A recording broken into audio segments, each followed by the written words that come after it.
लहिमुगर बादी वाला रोहन जे देखइब ए बबुआ।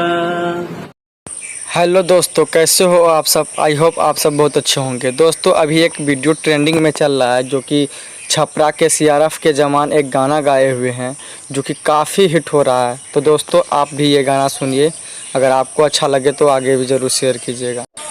मेरे चैनल को लाइक और सब्सक्राइब ज़रूर करें दोस्तों। लहिमुगर बादी वाला रोहन जे देखइब ए बबुआ।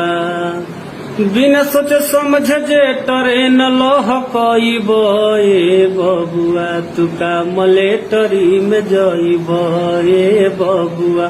तुका मलेटरी में जइब ए बबुआ।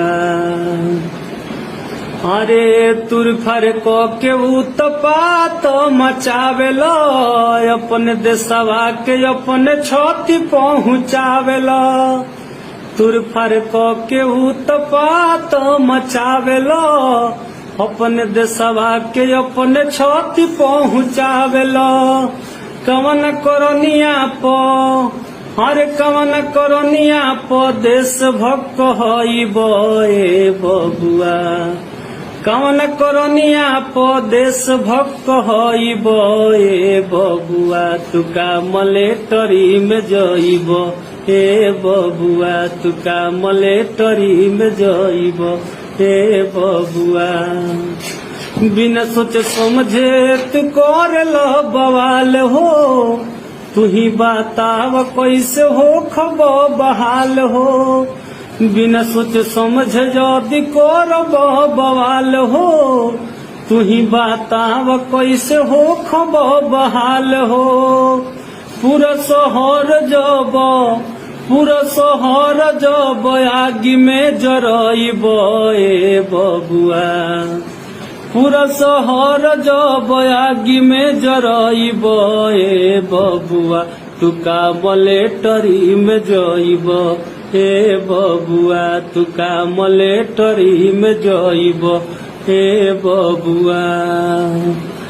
पलही मुगर बादी वाला रोहन जे देखइब ए बबुआ।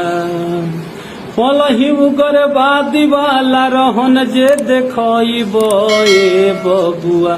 तुका मलेटरी में जइब ए बबुआ।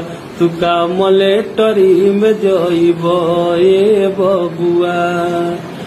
बिना सोचे समझे ट्रेन लहकइब ए बबुआ। बिना सोचे समझे ट्रेन लहकइब ए बबुआ। तुका मलेटरी में जइब ए बबुआ। तुका मलेटरी में जइब ए बबुआ।